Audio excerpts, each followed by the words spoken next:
युगांत हे महाभारताच्या वीरगाथेमागे दडलेल्या मानवी शोकांतिकेचे एक भेदक विश्लेषण आहे. महाभारताकडे आपण सहसा देव, धर्म आणि चमत्कार या नजरेतून बघतो, बरोबर?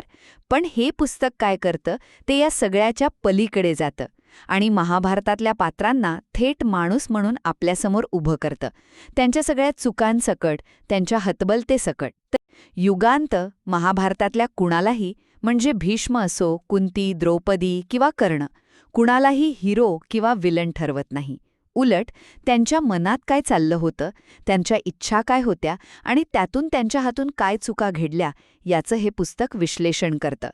म्हणजे ती पात्र देव वगैरे काही नसून आपल्यासारखीच साधी माणसे होती, जी परिस्थितीच्या फेऱ्यात अडकली होती. आणि दुसरा मुद्दा जो याच विचारातून पुढे येतो तो पुस्तकाच्या नावातच आहे, युगाचा अंत. महाभारत युद्ध हे काही फक्त एका कुटुंबातलं भांडण नव्हतं, नाही. तो होता एका संपूर्ण युगाचा शेवट, त्या युगातल्या मूल्यांचा, विश्वासाचा विध्वंस. आणि ही सगळी पात्र ती या शोकांतिकेची कारणं नव्हती, पर ती त्याची शिकार ठरली होती.